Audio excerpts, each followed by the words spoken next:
जय हिंद। कैसे हैं आप सब? उम्मीद करता हूँ आप बहुत बेहतर होंगे और आपकी पढ़ाई लिखाई अच्छे से चल रही होगी।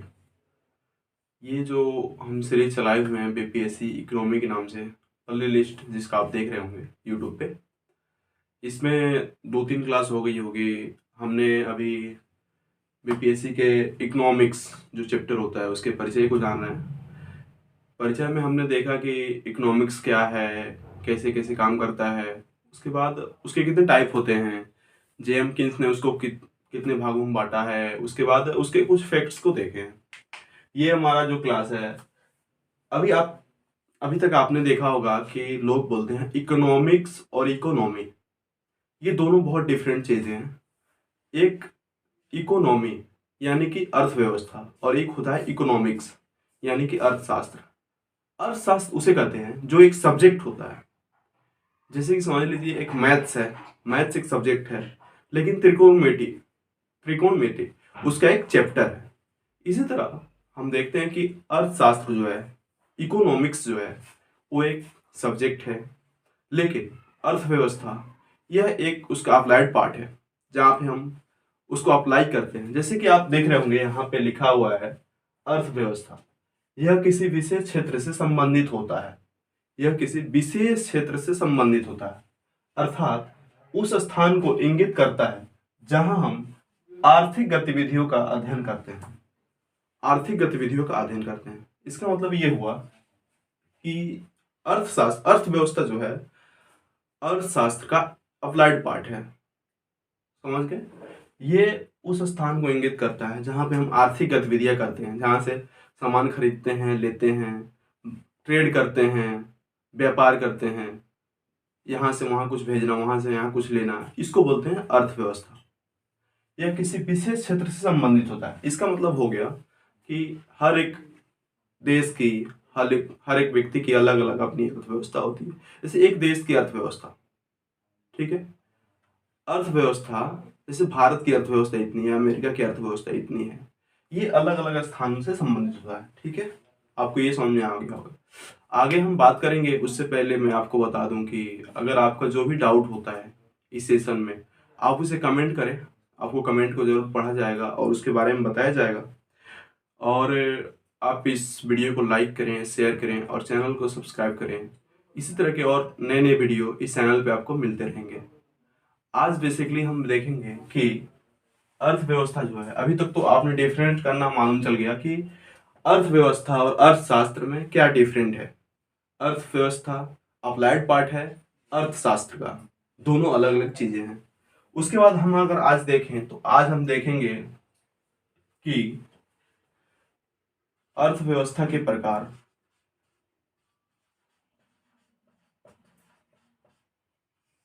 अर्थव्यवस्था के प्रकार, type of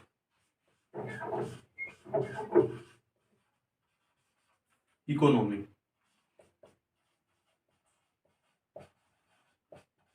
type of economy, इसको हम समझेंगे कि टाइप ऑफ इकोनॉमी कितने, अर्थव्यवस्था कितने प्रकार की होती है, कौन से प्रकार में क्या क्या चीजें होती है, लोग कितने कितना काम करते हैं, तमाम सारी बातों को हम इसमें जानेंगे। चलिए इसको मैं ऊपर लिख देता हूँ, इसको मिटाकर। टाइप ऑफ इकोनॉमी, अर्थव्यवस्था के प्रकार। Type of economy.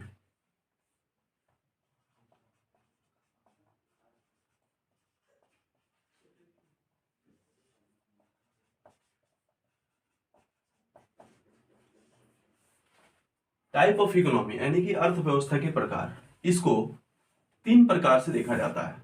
सबसे पहले हम इसको 3 भागों में बांट लेते हैं। एक होता है पूंजीवादी अर्थव्यवस्था। पूंजीवादी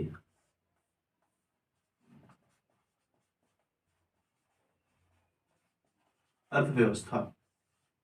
एक होता है समाजवादी अर्थव्यवस्था।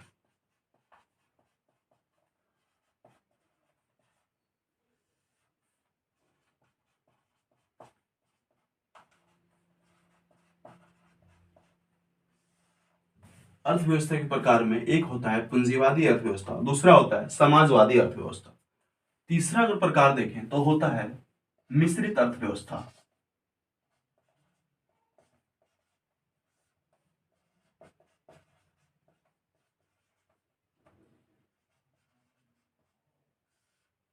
ये हमारे अर्थव्यवस्था के तीन प्रकार होते हैं, पूंजीवादी अर्थव्यवस्था, समाजवादी अर्थव्यवस्था, मिश्रित अर्थव्यवस्था। इन्हीं तीनों प्रकार में से कोई देश समाजवादी को फॉलो करता है, कोई देश पूंजीवादी को फॉलो करता है, कोई देश मिश्रित को फॉलो करता है। मिश्रित का मतलब हो गया कि दोनों उसमें पाए जाएंगे, पूंजीवादी भी और समाजवादी भी। अगर हम देखें कि पूंजीवादी में क्या क्या आता है, तो सबसे पहले पूंजीवादी पूंजीवादी का मतलब हो गया किसी एक इंसान का, किसी एक प्राइवेट कंपनी का उसमें हस्तक्षेप ज्यादा होता है। जैसे कि आपने पीछे देखा होगा कि एडम स्मिथ साहब कहते हैं अपने बुक वेल्थ ऑफ नेशन में, जो उन्होंने 1776 में लिखी थी, उसमें भी उन्होंने कहा था कि अर्थव्यवस्था में स्वतंत्रता होनी चाहिए। जिसको जितना मांग डिमांड करना है उतना डिमांड करे, और जिसको जितना सप्लाई करना है वो सप्लाई करे। उसी तरह वो किस अर्थव्यवस्था के फॉलोअर थे? वो थे पूंजीवादी अर्थव्यवस्था के फॉलोअर। पूंजीवादी अर्थव्यवस्था में जिसको जितना मन करता है सप्लाई करता है, जिसको जितना मन करता है डिमांड करता है, कोई सरकार का हस्तक्षेप नहीं होता है। उसी तरह हम देखें समाजवादी अर्थव्यवस्था में, तो समाजवादी अर्थव्यवस्था में जेएम किन्स साहब इसके जनक माने जा सकते हैं, क्योंकि उन्होंने अपने बुक में लिखा था कि अर्थव्यवस्था में सरकार का पूर्ण हस्तक्षेप होना चाहिए। यहाँ पे भी आप देखेंगे कि अर्थव्यवस्था में सरकार का पूर्ण हस्तक्षेप होता है। सरकार की हर एक चीजें होती है, सरकार की कंपनी होती है, जो भी चीजें जिससे आर्थिक गतिविधियां हो रही है वो सारी चीजें सरकार की होती है। उसी तरह देखें मिश्रित अर्थव्यवस्था, मिश्रित अर्थव्यवस्था में दोनों होते हैं। कोई किसी बहुत सारी प्राइवेट कंपनियां भी होती है, सरकार का भी कुछ काम होता है। जैसे भारत में देखें तो भारत में आजकल मिश्रित अर्थव्यवस्था चल रहा है। मिश्रित अर्थव्यवस्था आपको समझ में आ गया होगा कि बहुत सारी चीजें सरकार की भी है, बहुत सारी चीजें प्राइवेट कंपनी के भी है। जिससे पहले एयर इंडिया सरकारी कंपनी थी, अब वो प्राइवेट में चली गई। जैसे आजकल देख रहे होंगे सरकारी बसें चलती है हर जगह, प्राइवेट बसें भी चलती हैं। तो मिश्रित अर्थव्यवस्था का ये अब प्रकार है कि उसमें दोनों चीजें होती है, समाजवादी अर्थव्यवस्था भी और पूंजीवादी अर्थव्यवस्था भी, प्राइवेट कंपनी भी सरकारी कंपनी भी। सबसे पहले एक एक करके हम देखेंगे कि पूंजीवादी अर्थव्यवस्था में क्या क्या आते हैं, इसमें क्या क्या होता है, समाजवादी अर्थव्यवस्था में कौन कौन से चीजें शामिल होती है, इसमें क्या क्या होता है, और मिश्रित में क्या क्या होता है, इसको हम देखेंगे। सबसे पहले देखें पूंजीवादी अर्थव्यवस्था। पूंजीवादी अर्थव्यवस्था में देखें तो इसमें सबसे पहले आता है कि अधिक से अधिक क्या होंगे, अधिक से अधिक पूंजीवादी अर्थव्यवस्था में निजी क्षेत्र होंगे। मैं यहां पे लिख दे रहा हूं कि अधिक से अधिक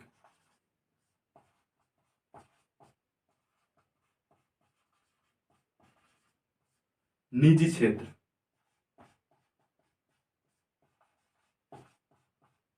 निजी क्षेत्र का आप मतलब समझ रहे होंगे कि कोई प्राइवेट क्षेत्र ज्यादा होते हैं इसमें। उसके बाद होता है कि जब निजी क्षेत्र होंगे तो उनका मुख्य उद्देश्य क्या होगा, लाभ कमाना होगा। कोई भी निजी क्षेत्र, कोई भी प्राइवेट कंपनी, उसका मुख्य उद्देश्य क्या होता है, लाभ कमाना होता है। तो इसका मतलब हो गया कि यहाँ पे मुख्य उद्देश्य जो होगा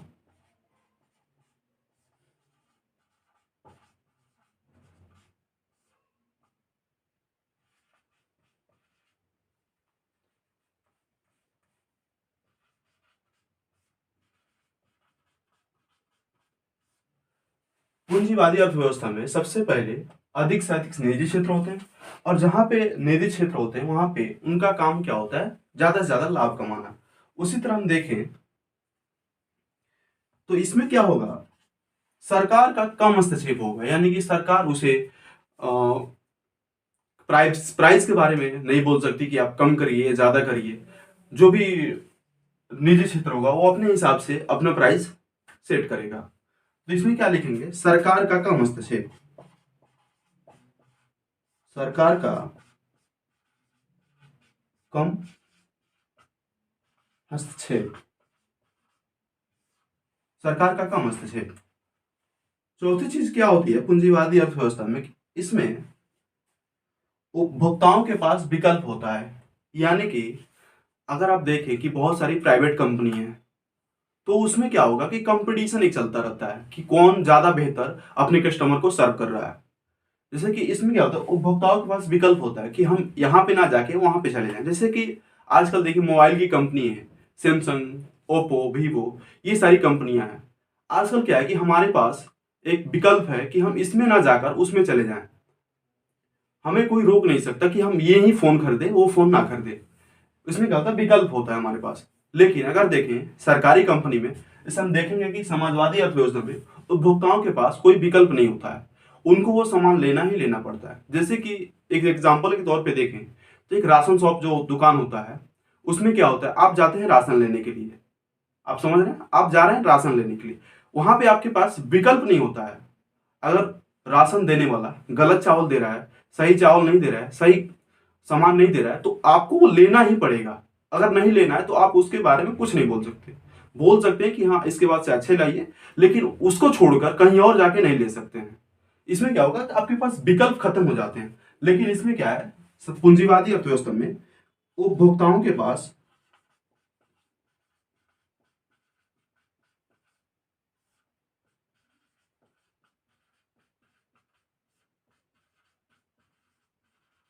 विकल्प होता है।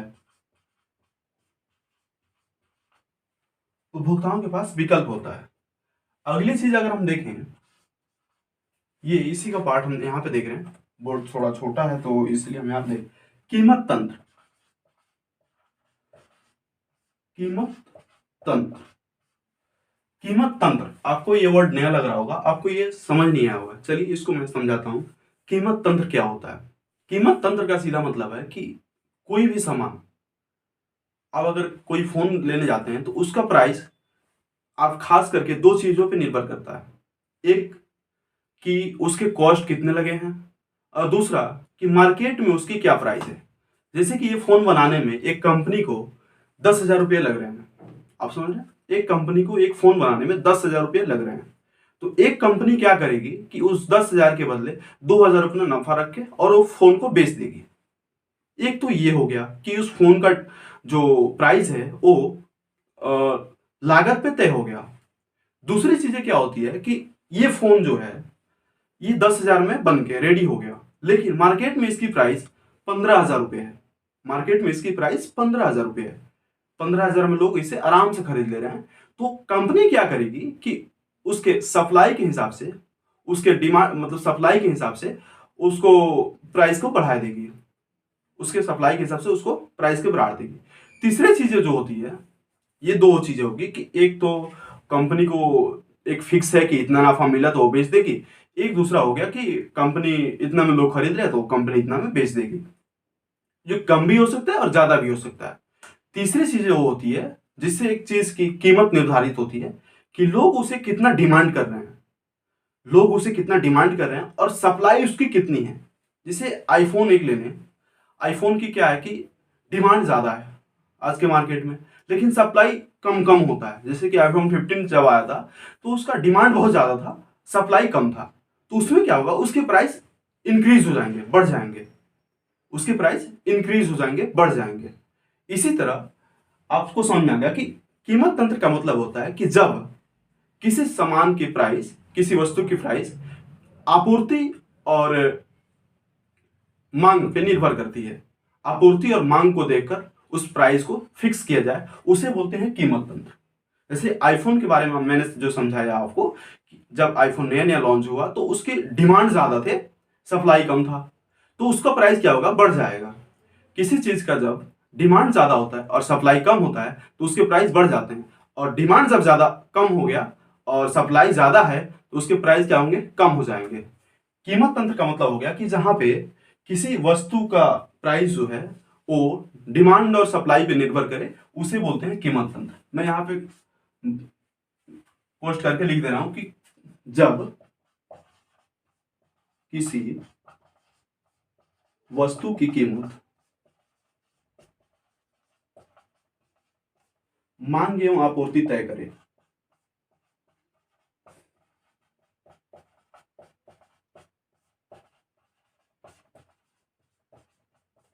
जब किसी वस्तु की कीमत मांग एवं आपूर्ति तय करे, कीमत तंत्र होता है। यानी कि हम देखें कि पूंजीवादी अर्थव्यवस्था में ये सारी चीजें होती है। अधिक से अधिक निजी क्षेत्र होते हैं। मुख्य उद्देश्य क्या होता है? लाभ कमाना होता है। आपको जाहिर सी मालूम होगा। सरकार का कम हस्तक्षेप होता है, सरकार उसे रेगुलेट नहीं करती है। चौथी चीज होती है, उपभोक्ताओं के पास विकल्प होता है कि वो ये सामान ना खरीद के, इस कंपनी का सामान ना लेके दूसरे कंपनी का सामान खरीद ले लेंगे। कीमत तंत्र आपको समझ में आ गया कि जब किसी वस्तु की कीमत मांग एवं आपूर्ति तय करे। मांग एवं आपूर्ति आपको मैंने समझा दिया कि एक वस्तु की 3 तरह से प्राइस फिक्स कर दी जा सकती है। मांग एवं आपूर्ति तय हो करे, उसे बोलते हैं कीमत तंत्र। चौथी जो चीजें होती है इसमें, बाजार सेनाएं। बाजार सेनाएं, सेनाओं का स्वतंत्र प्रवाह। ये बाजार सेनाओं, ये भी आपको वर्ड नया लग रहा होगा कीमत तंत्र की तरह। बाजार सेनाओं क्या होती है, इसको मैं आपको थोड़ा समझाता हूं। आपको आई होप समझ में आ गया होगा जो भी मैंने अभी समझाया, ये भी आपको समझ में आ जाएगा बाजार सेनाएं क्या होती है। जैसे हमने यहाँ पे बात किया कि जब किसी वस्तु की कीमत मांग एवं आपूर्ति तय करे, मांग एवं आपूर्ति तय करे, उसे ही बाजार सेनाएं कहते हैं। कैसे? जैसे देखिए, जब मार्केट में जितना जिसको मन करे वो खरीदे और जितना जिसको मन करे वो बेचे, जितना जिसको मन करे वो खरीदे, जितना जिसको मन करे वो बेचे, उसी को बोलते हैं बाजार सेनाओं का स्वतंत्र प्रवाह। यानी कि इसमें ये फिक्स नहीं होता है कि आप इतना ही चीजें खरीद सकते हैं और इतना ही चीजें बेच सकते हैं। इसमें क्या होता है कि जितना आपको डिमांड करना है आप डिमांड करिए, जितना आपको सप्लाई करना है आप सप्लाई करिए।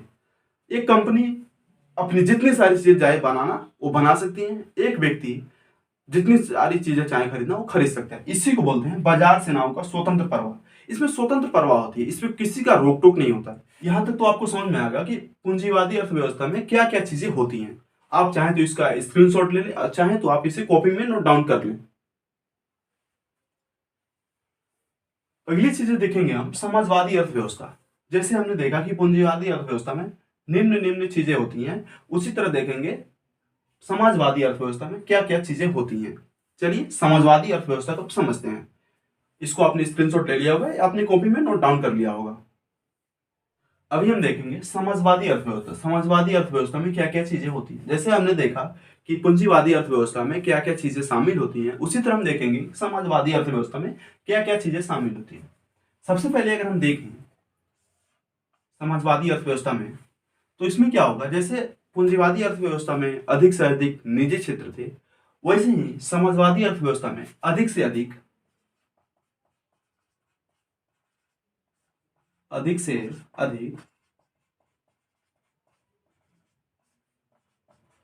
सार्वजनिक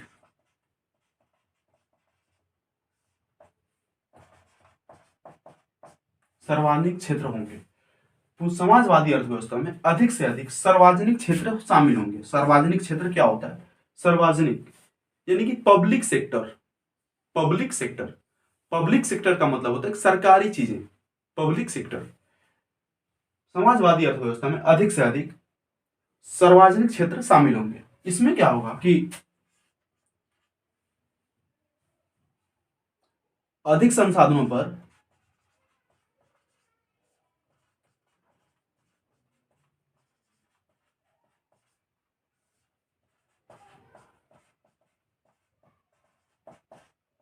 सरकार का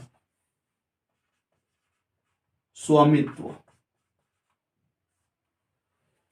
जब अधिक से अधिक सार्वजनिक क्षेत्र होंगे तो जाहिर सी बात है कि अधिक संसाधनों पर सरकार का स्वामित्व होगा, यानी कि सरकार बहुत सारी चीजें को कंट्रोल करेगी। वो चीजें पूंजीवादी अर्थव्यवस्था में नहीं होगी जो सार्वजनिक क्षेत्र समाजवादी अर्थव्यवस्था में शामिल होगी। इसमें क्या होगा कि उपभोक्ताओं के पास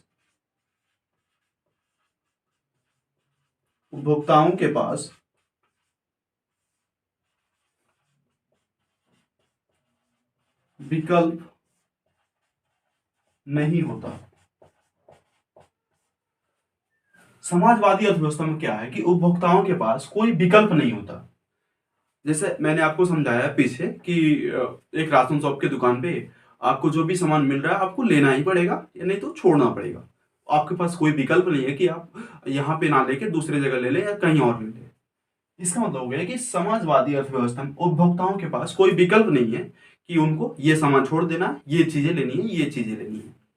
चलिए, इसमें क्या होगा कि कीमत तंत्र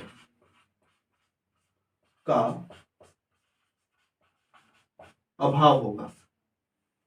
कीमत तंत्र का अभाव, पीछे मैंने जो आपको समझाया कि कीमत तंत्र क्या है, मांग एवं आपूर्ति का स्वतंत्र, जो भी मैंने समझाया आपको, कीमत तंत्र समाजवादी अर्थव्यवस्था में नहीं देखा जाएगा। उसी तरह बाजार सेनाएं, बाजार सेनाओं का अभाव, बाजार सेनाओं का अभाव मैंने आपको समझाया कि मांग एवं आपूर्ति, demand and supply, demand and supply, इसमें क्या है कि बाजार सेनाओं का अभाव होगा। इसमें ऐसा नहीं होगा कि जिसको जितना मन करेगा वो सप्लाई करेगा, जिसको जितना मन करेगा वो डिमांड करेगा। उसी तरह देखें समाजवादी अर्थव्यवस्था में इसका मुख्य उद्देश्य क्या है। जैसे कि पूंजीवादी अर्थव्यवस्था का मुख्य उद्देश्य होता है लाभ कमाना, वैसे समाजवादी अर्थव्यवस्था का मुख्य उद्देश्य होता है कि समाज कल्याण, समाज कल्याण, समाज कल्याण। ये समाज कल्याण क्या है, सरकार ये चाहती है कि हम ज्यादा से ज्यादा लोगों का समाज कल्याण करें, ज्यादा से ज्यादा लोगों का भला करें। जाहिर सी बात है, जैसे कि हम देखें कि सरकार ये चाहती है कि ज्यादा से ज्यादा लोगों का भला हो। ये हमने देख लिया समाजवादी अर्थव्यवस्था में। अब देखें कि मिश्रित अर्थव्यवस्था में क्या क्या होती है। अभी हमने देखा कि समाजवादी अर्थव्यवस्था क्या होती है, पूंजीवादी अर्थव्यवस्था क्या होती है, भिन्न भिन्न प्रकार हमने देखे समाजवादी अर्थव्यवस्था के भी, पूंजीवादी अर्थव्यवस्था के भी। अभी हम देखें मिश्रित। मिश्रित से आपको जाहिर सी बात होगा, मैंने शुरू में ही बताया था वीडियो, ये चैप्टर पढ़ाने से पहले ही, कि ये चीजें होती है। मिश्रित में आपको दिख रहा होगा कि ये दोनों जो चीजें हैं, पूंजीवादी अर्थव्यवस्था, समाजवादी अर्थव्यवस्था भी, ये दोनों इसमें शामिल होंगे। दोनों कैसे शामिल होंगे, जैसे कि अभी बहुत सारी कंपनियां प्राइवेट भी चलती हैं और उसी चीज की सरकारी भी कंपनियां चलती हैं। आपको समझ आ गया, बहुत सारी कंपनियां प्राइवेट भी चल रही हैं और उसी चीज के लिए बहुत सारी कंपनियां सरकारी भी चल रही हैं। तो इसका मतलब क्या हो गया, मिश्रित अर्थव्यवस्था का उद्देश्य है कि दोनों चीजें साथ साथ चल रही हैं। मिश्रित अर्थव्यवस्था में क्या होगा कि दोनों होंगे, पूंजीवादी अर्थव्यवस्था भी, समाजवादी अर्थव्यवस्था भी। तो पूंजीवादी अर्थव्यवस्था का मुख्य उद्देश्य होगा लाभ कमाना और समाजवादी अर्थव्यवस्था का मुख्य उद्देश्य होगा कि अधिक से अधिक समाज कल्याण हो। इसमें दोनों विद्यमान होंगे। आई होप आपको ये समझ में आ गया होगा। अब चलिए कुछ इतिहास को देखते हैं कि भारत में जो है पूंजीवादी मिश्रित अर्थव्यवस्था अभी शामिल है, तो कब आया और किन के दिन है कि मिश्रित अर्थव्यवस्था हमारे देश में लागू हुआ।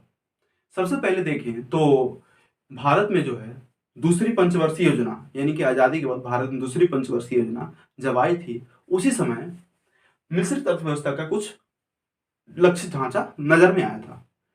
लेकिन 1991 में जब नई आर्थिक नीति आई या नई आर्थिक नियोजन हुआ, तो उसमें देखा गया कि एक समिति बनी, मोहन राव समिति, 1991 में, और उसी समय से भारत में एलपीजी लागू हुआ। एलपीजी का मतलब क्या होता है, एल पी जी, एल का मतलब होता है लिबरलाइजेशन, यानी कि उदारीकरण।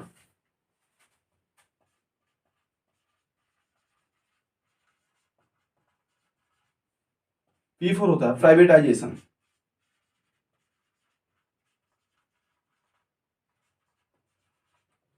जी फोर होता है ग्लोबलाइजेशन।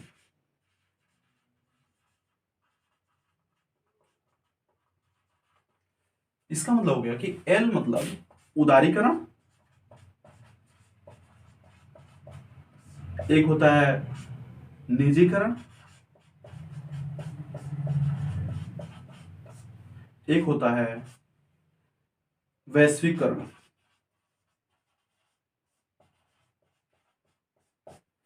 हमारे देश में जो मिश्रित अर्थव्यवस्था है, जो 1991 में ज्यादा विद्यमान हुई मनमोहन राव समिति की सिफारिश के अनुसार, उसमें क्या हो गया, तीन चीजें लागू हुई देश में। एलपीजी, एल फोर लिबरलाइजेशन, जी फोर, पी फोर प्राइवेटाइजेशन और जी फोर ग्लोबलाइजेशन। उदारीकरण, निजीकरण, वैश्वीकरण। उदारीकरण में क्या था कि सभी के लिए क्या है कि लाइसेंस पद्धति को खोल दिया गया था। यानी कि इसमें कहा गया कि जो भी कंपनी अपना व्यवसाय चलाना चाहती है, अपना बिजनेस चलाना चाहती है, वो आए और सरकार के साथ मिलकर उसको लाइसेंस दिया जाएगा। उसी तरह निजीकरण में क्या था कि बहुत सारी कंपनियों को निजीकरण किया गया, यानी कि एक व्यक्ति के हाथ में, एक कंपनी के हाथ में सौंपा गया, जिससे क्या था कि अधिक से अधिक लोगों को संतुष्टि प्राप्त हो। और वैश्वीकरण क्या है, इसका मतलब ये हो गया कि दूसरे विदेशों के साथ अपने आयात एवं निर्यात को, अपने अर्थव्यवस्था को जोड़ा गया। वैश्वीकरण में क्या होता है कि लोग चाहे तो बाहर से सप्लाई करे, बाहर में चाहे तो डिस्ट्रीब्यूट करे, ये सारी चीजें। एलपीजी लागू होने के बाद 1991 में, ये कब लागू हुई, 1991, मनमोहन राव समिति की सिफारिश पर।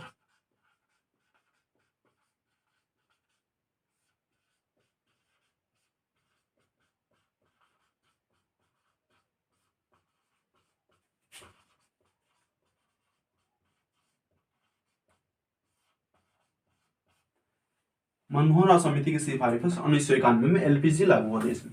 ये आपको समझ में आ गया कि मिश्रित अर्थव्यवस्था भारत में कब आई।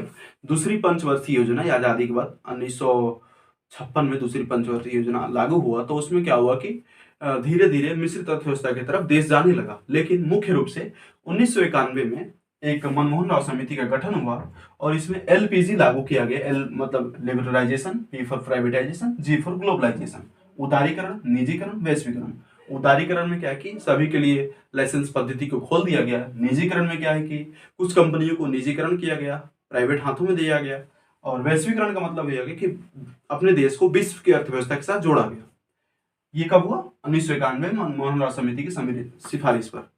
आई होप आपको ये वीडियो पसंद आया होगा, और इसमें जो भी त्रुटि हुई हो आप उसको कमेंट करें, आपको कमेंट को देखा जाएगा। आपके जो भी सवाल हैं उसको आप कमेंट के माध्यम से पूछ सकते हैं। ये इसी तरह से वीडियो इस चैनल पे चलता रहेगा।